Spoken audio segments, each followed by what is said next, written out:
Hello everyone! I'd like to welcome you to my studio and show you how to paint this beautiful French carte, Laduree. I'm beginning with cobalt blue, permanent red violet, and madder lake, and basically making some different mixtures of pinks and violets to start with the nice bright cheery flowers on the right side of the carte. I'm painting today with my number 6 Black Velvet brush by Silverbrush, which is a travel brush.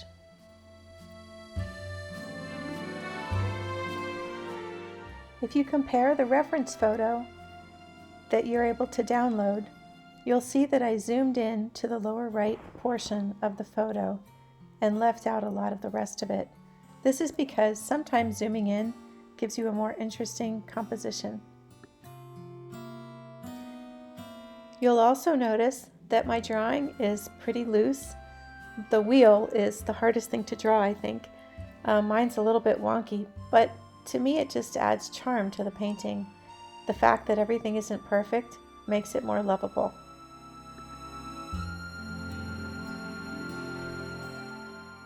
Now I'm going to mix the gray for the awning on the carte. I use cerulean blue, permanent green, and a touch of cadmium red. Remember that to gray any green, you just need to add one of your reds. Just a small amount will gray it down. The grays are important in this painting because the colors of the flowers are so bright. In the areas of the awning where it's a little bit darker, I've added some cobalt blue. I've let the cobalt blue mix in with the watercolor paint while it's still wet.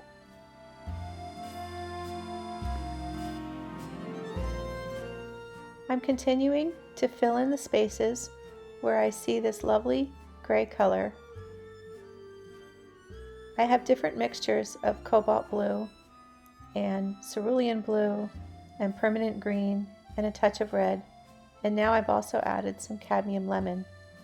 I wanted to make the wheel look like it's in front of the carte, which it is, but in order to visually bring it forward, I added a little bit of cadmium lemon. The bit of awning that's showing at the top, I want to be darker and more of a blue-gray, whereas the one that's on the carte, I wanted it to have more of a greenish cast.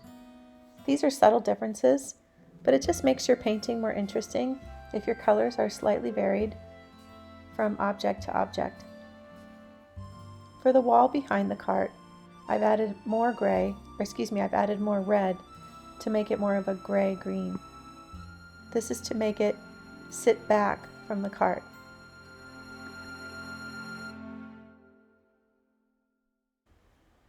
I've made the pot with ultramarine blue and a tiny bit of permanent red violet and water on the right. The 3 little pots on the left are very, very dark, so I've used Payne's Gray with a touch of madder lake. Now it's time to paint some green leaves. I'm starting with permanent green and I'm adding cadmium yellow. I'm going in and around the flowers, which have now dried, and I'm leaving plenty of white space between where the strokes of green are and the flowers. Now I'm coming in to the undersides of some of the darker flowers with a darker mixture of green, allowing the dark side of the flowers to flow into the shadow side of the leaves. The darker green is mixed with Prussian blue, permanent green, and cadmium yellow.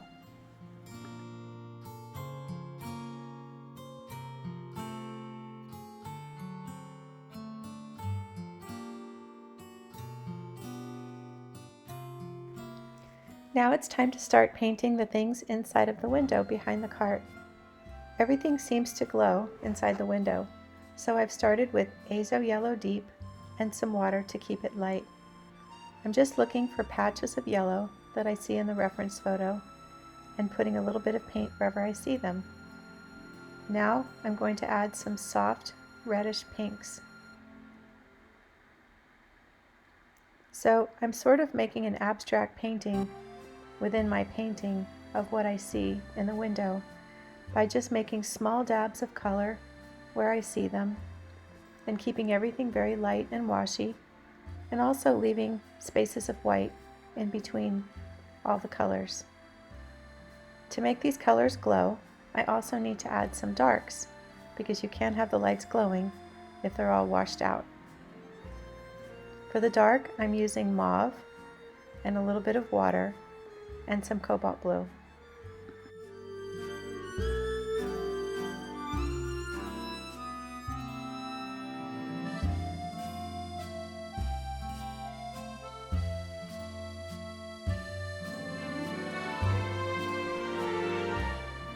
In order to separate the things that are white from the glowing window, I've mixed cobalt blue, permanent red violet, and yellow ochre, which is a beautiful 3-color, natural-looking violet gray.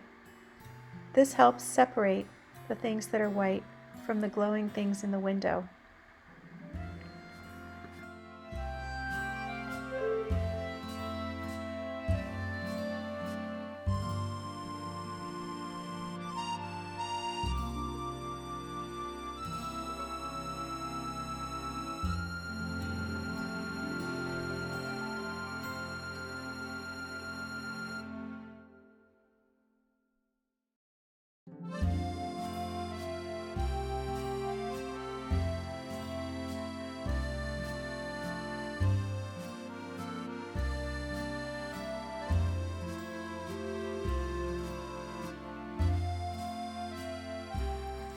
I'm going to start to paint the street.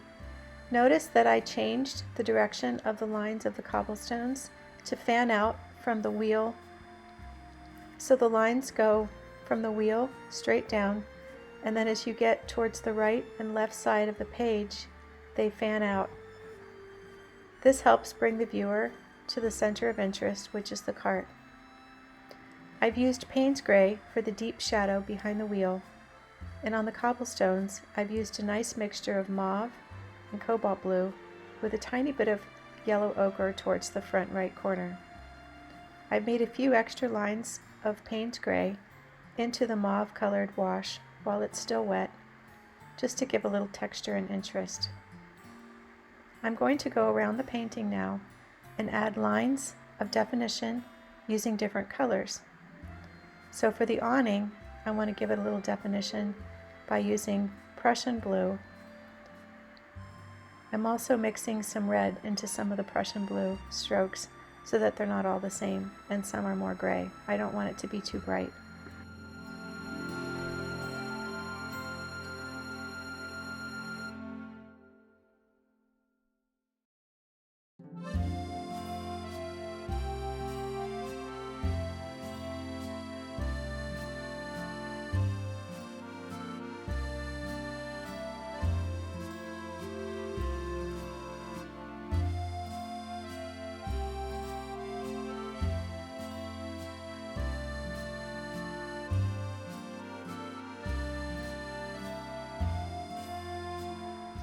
To give some definition to the chandelier, I've added burnt sienna and some water, and I'm using orange, cadmium orange, for the letters on the cart.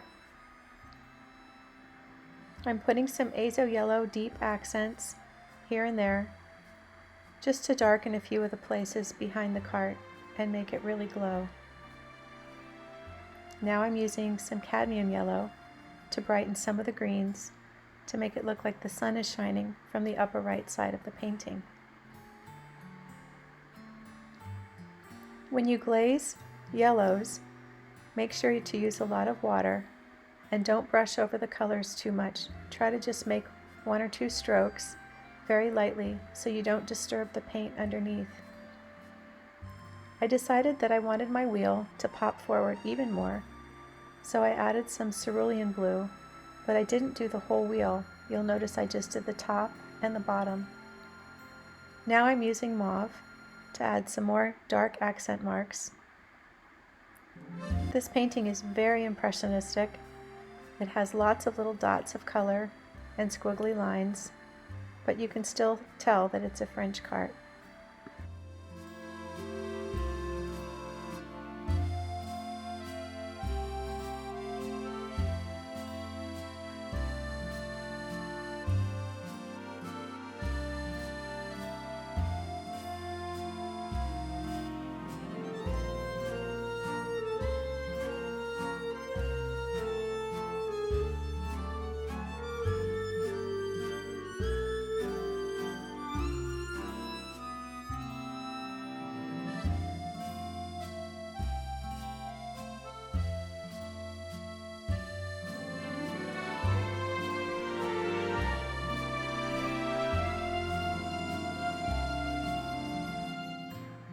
So I've worked from light to dark in this painting, and I've added the final dark touches using Payne's Gray and Mauve.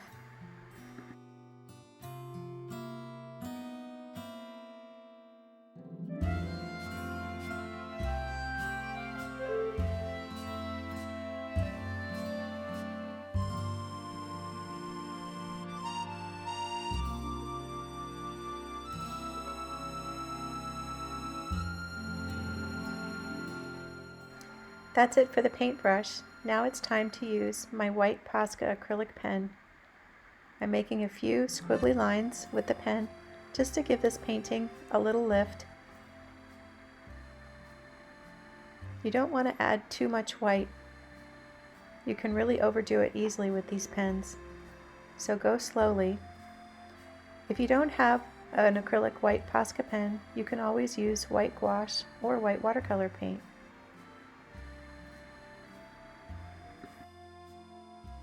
I hope you enjoyed this painting video.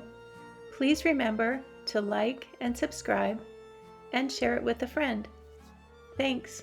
Goodbye for now.